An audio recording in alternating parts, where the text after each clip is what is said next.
Hello అండి, welcome back to our channel. మనకు ఇంట్లో ఉన్నప్పుడు అప్పటికప్పుడే ఏదైనా స్వీట్ తినాలనిపించినప్పుడు ఈ స్వీట్ రెసిపీ అయితే తొందరగా అయిపోతుంది. ఇందుకోసం ఒక గ్లాస్ వరకు పాలు తీసుకోవాలి.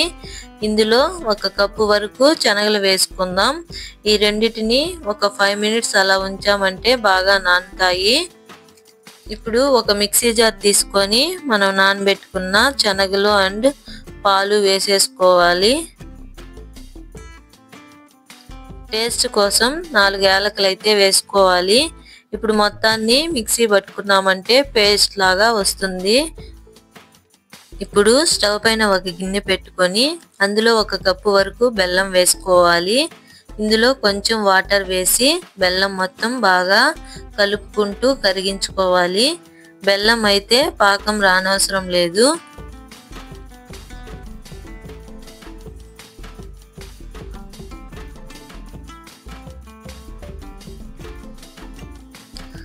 బెల్లం మొత్తం కరిగాక మనం చేసి పెట్టుకున్న పేస్ట్ ఇందులో వేస్తూ కలుపుకుంటూ ఉండాలి.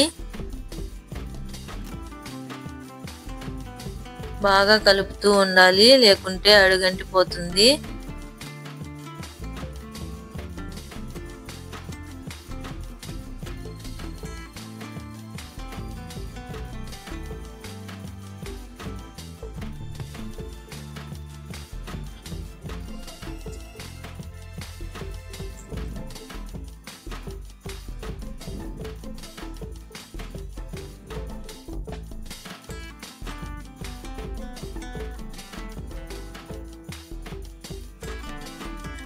ఇప్పుడు ఇదంతా బాగా దగ్గరికి వచ్చింది. ఇందులో ఒక 2 స్పూన్స్ నెయ్యి వేసుకోవాలి.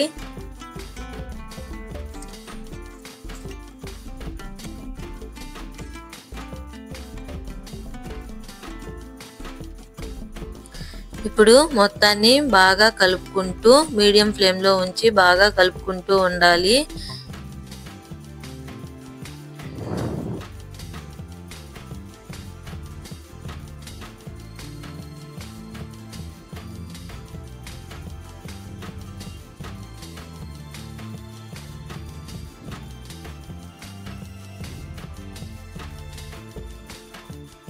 ఇప్పుడు ఈ విధంగా మొత్తం గిన్నె నుంచి సెపరేట్ అయ్యే వరకు కలుపుకుంటూ చేసుకోవాలి.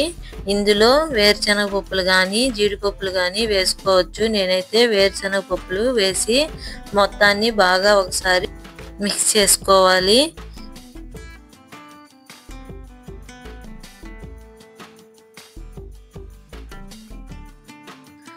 అంతే, ఎంతో టేస్టీ అయిన శనగలతో స్వీట్ రెసిపీ అయితే తయారైపోతుంది. ఇప్పుడు ఒక ప్లేట్ తీసుకొని అందులో కొంచెం నెయ్యి రాసుకోవాలి. ప్లేట్ మొత్తం అయితే నెయ్యిని అప్లై చేసేసుకోవాలి. ఇప్పుడు ఇందులో మనం చేసి పెట్టుకున్న శనగల స్వీట్ని అయితే మొత్తాన్ని ఇందులో వేసుకోవాలి.